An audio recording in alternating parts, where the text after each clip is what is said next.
सारा बड़े बिजनेस ऐसे ही होते हैं। बिहार इस कल्चर को जानता ही नहीं है। अब किसी के दूध का व्यापार है, 4 गो भैंस है, अब हम उसको कहेंगे लो भैया पैसा पकड़ो 400 भैंस पालो। अब वहां पे हम शर्त रख देंगे कि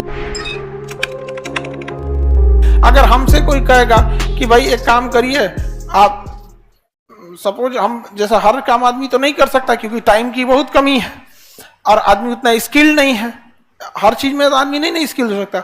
अब किसी के दूध का व्यापार है, 4 गो भैंस है सब, अब वो 4 गो भैंस में कुछ नहीं होने वाला है और हम 400 भैंस पाल सकते हैं लेकिन हमारे पास टाइम नहीं है।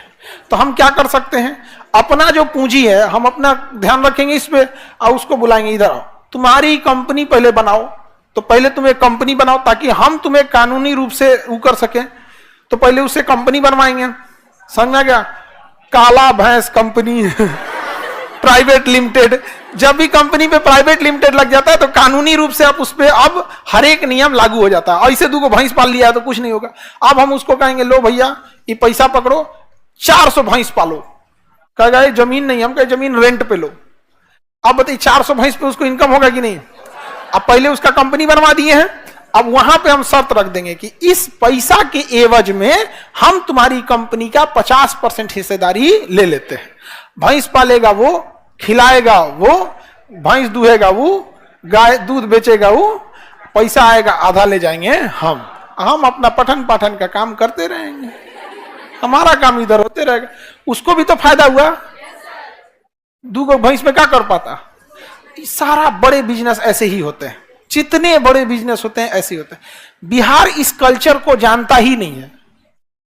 बिहार में लोगों को आदत जानते क्या, हमरा सब होना चाहिए। बिहार के लोगों को ये किराए के मकान पे बिजनेस करो, किराए की हाँ हमारा जमीन होना चाहिए, लेकर जमीन अपन। आप अगर ये सोचते कि पटना में लॉज में जिसमें रह रहे हैं या जिस हॉस्टल में रह रहे हैं हॉस्टल आपका होना चाहिए तो इस जन्म में तो पढ़िए नहीं पाते। तो यही चीज अगर कोई बिजनेस में सोचेगा तो इस जन्म में तो उससे बिजनेस हो गया, कभी नहीं हो सकता है बिजनेस। यहाँ समझ में आ गया कि नहीं गया। बिजनेस में एक्सपेंस नेचर होना चाहिए कि भाई हमको 100 रुपया आ रहा है तो 50 खर्च करने की क्षमता होनी चाहिए। और हम लोग 100 रुपया आ रहा है तो सोचेंगे 98 बचा ले। नहीं समझ में आया, और सब काम वो अपने कर ले। तो इन्वेस्टमेंट बहुत जरूरी होता है। समझ में आ गया कि नहीं आ गया।